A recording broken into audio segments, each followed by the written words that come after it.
Not always we have simple text as our documents in our knowledge base. Often we have images and other complex media. And in this lesson, we're going to talk about the option to do retrieval on multimodal, mainly on images. And we're going to also talk about quantization that would allow us to reduce the memory footprint of our embedding and our models. Often when we have documents with images, we might want to use the traditional way of using optical character recognition or OCR, when we extract the text from the images, and also run a process called the layout detection. So when we are chunking the page, we will chunk it in a meaningful way. This is a simple way, many people use that, and then you can go and use the regular flow that we saw before. But in this lesson, we're going to talk about a more advanced and much better. The performance is improved dramatically when we use this method, to use an encoding model that is optimized for images, and some advanced methods of vector databases, like supporting multivectors and quantization. But overall, the flow is very similar. We just replaced the encoder with an image recorder and configured the database with some advanced configuration.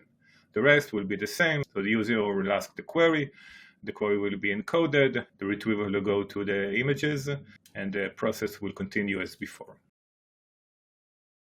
So before we jump to the example, let's talk about quantization. The reason for quantization is to reduce the memory footprint of our embedding vectors or our language models. The process is quite simple. That is, we have values that might have higher precision using maybe 32 bits or 4 bytes or 2 bytes or 16 bits, and we can reduce them by converting them to a lower precision. This process is often not hurting the performance. And if you think about it, even on the extreme binary quantization option, when we have only 1 bit for each one of the values, 0 and 1, the example that we saw before regarding embedding was based on the 20 questions game.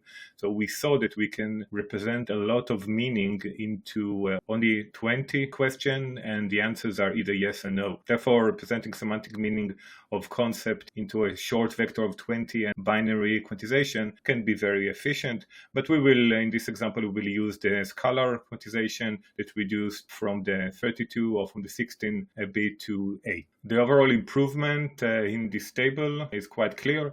So if we are using a higher precision, the embedding vectors will be much bigger compared to when we apply quantization at scalar or binary. It also applies to the language model. We have a few language models that we downloaded into our local machine, and we maybe want to include them in our application. Here we are reducing the size from many gigabytes to a few megabytes or gigabytes. Therefore, we can even run them locally and even on a mobile device. So the benefits are quite impressive, and this is why we're going to talk about it and apply that in our application. Just to be clear about the process, so we are converting values from a very wide distribution, looking for the minimum and maximum. So the minimum and maximum might have outliers. This is why we're going to cut it into the P99 of min and max. And then we have a function to translate the values into our lower precision. Now let's go and see a real life example.